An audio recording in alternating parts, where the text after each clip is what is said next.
Hey, what's up, people of YouTube? Welcome to Adam's Workshop. So this is just going to be a quick little video, just doing some tests on the frequency,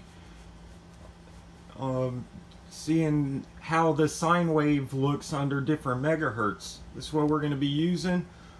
This, what is it called? It's just a little Kohlertron digital signal generator counter that I picked up on Amazon a little while back. I got the upgraded one that can test up to 60 megahertz, and of course the scopes. One on the left, this is the STO1104E, and this one is the ATO1104. And just to show you why I'm making this video here, let's see, I got a comment from this gentleman. Can you read that? From, what is that, Bogdan546. He said, "Hi, please test the 2-tablet oscilloscopes at 10 megahertz if you can. I am interested about this because some cheap oscilloscopes, the sine trace moves left to right as if insufficiently synchronized, like at this." And he has a video, and on that video it has two different oscilloscopes, a cheap one and a more expensive one, showing the difference. With that said, ATO1104, let me zoom in a little here, ATO1104 bandwidth limitation 100 megahertz, and STO1104E bandwidth limitation also 100 megahertz. Let me make sure you got that other one in screen. Okay, there's the ATO1104 100 megahertz, the STO1104E 100 megahertz. So it should be good up to 100 megahertz, one would think, right? If I'm understanding all of this correctly. So I figure what we'll do is we'll start at 10 megahertz. Let me try and get you all better views here. What's that loud squeaking sound when I do that? Oh, there is no loud squeaking sound. Those who watch my channel know my tripod normally squeaks really loud when I move it up and down. I put some blaster lubricant in there, so it's a little better. Alright, so channel 1 is going to the STO. Channel 1 is going to the STO. Channel 2 on the generator is going to the ATO. So channel 1 is going to be the green trace. Channel 2 is going to be the purple looking trace there. So as we see right now, I got it. Okay, I'm sorry, let me back up. On both oscilloscopes, I have everything set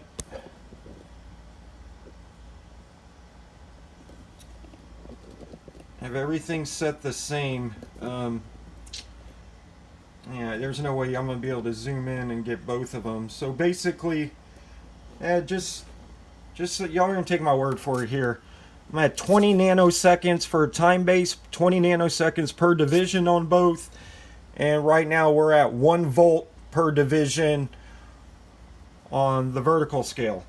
All right, and that's it. So same settings, and then over here on the signal generator, same thing, same settings. As you can see, right now I'm at 10 megahertz, channel 1. Channel 2 is also 10 megahertz. I have them both at 5 volts for channel 1, 5 volts for channel 2, 50% duty cycle channel 1, 50% duty cycle channel 2. And we have a sine wave for channel 1 and a sine wave for channel 2. So that's our setup. So what I'm going to do is I guess I can show y'all both of them at the same time as I switch, and then maybe we'll zoom in on one so you can get a better view of the signal as I go through. Alright, so, or no, let's do that. Let's go one at a time so we can actually zoom in here. Let's do that. I think that's probably the best. So you can actually see what's going on the signal. As you can see on the top here, I have the frequency. If y'all don't know how to do that, just go to your top menu, go to frequency meter, and you can choose whichever channel you want. Right now I'm on channel 4 just because I felt like having a green trace, and that's it. And then also on the bottom,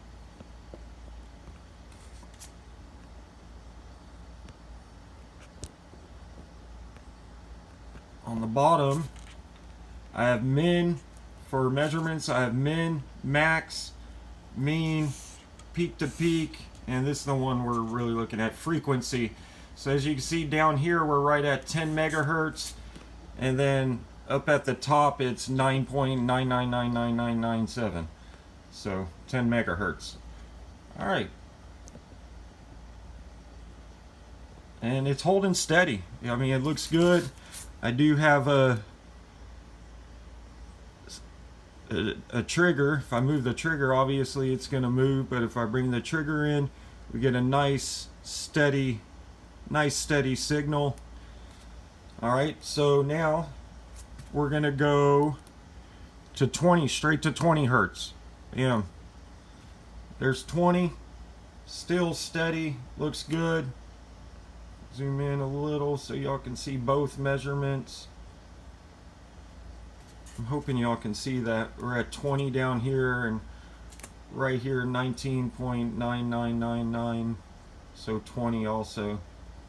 That's as zoomed in as I'm going to be able to get y'all where you can see this one and that one and the sine wave. Alright, so there's 20 megahertz. There's 30. Looks good, nice and steady. Oh, there's 40 megahertz. It's 50 megahertz. 50 megahertz, we have a slight movement. I'll zoom y'all into the sine wave so you can see. That's 50 megahertz. We have a very slight movement. We could probably go to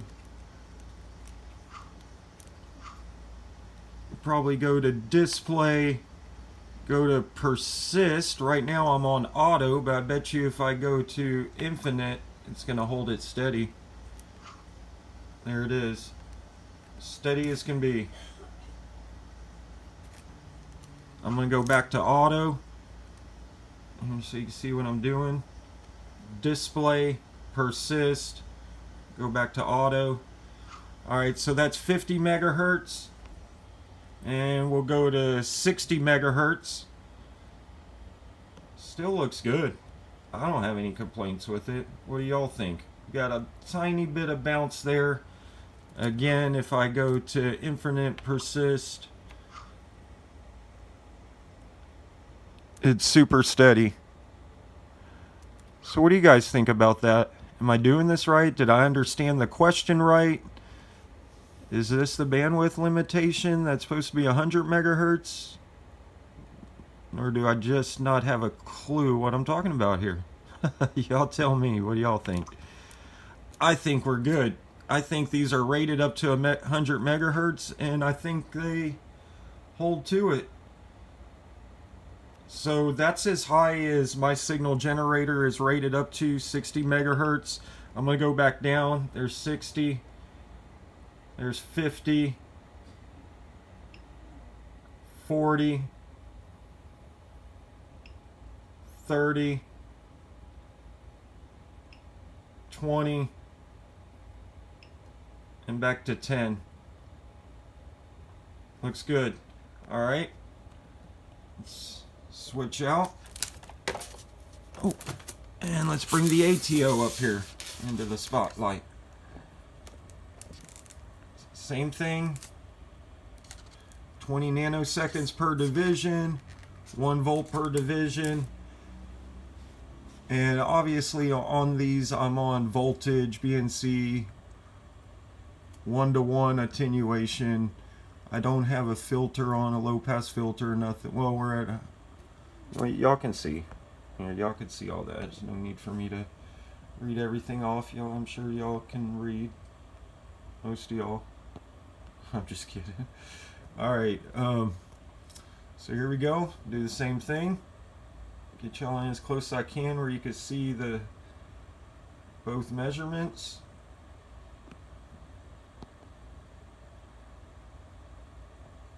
Alright, let me switch channel 2. And okay, there is 10 megahertz. Looks good. 20 megahertz. 30 megahertz.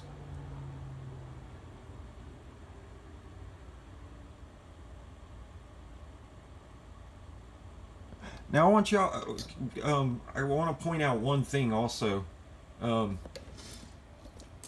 These are very cheap BNC to BNC connectors that I have. Can't remember. I know I bought at least one of these, and no, I think I bought 2 of these. I think the ones that came with this were a little too short or something, that I bought these ones that were a little longer, I think. But anyway, they're very cheap. I'm assuming if you get, you know, maybe the gold-plated ones or something, you know, you'll probably get a better readings. I don't use these for testing. I use these just for playing around right here on my little table when I just playing around with like little circuits and stuff that I make. You know, just messing around. Playing mad scientist, as my wife might say. Alright, anyway, I'm sorry. Let's get back to this.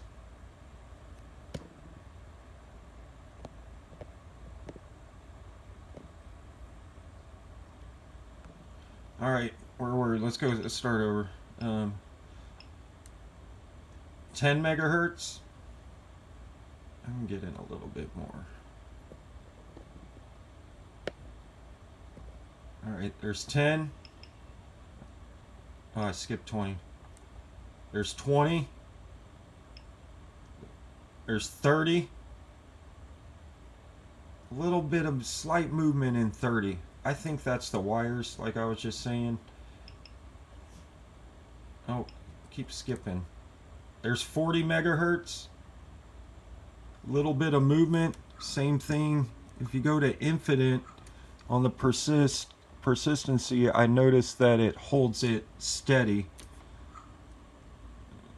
Go back to auto.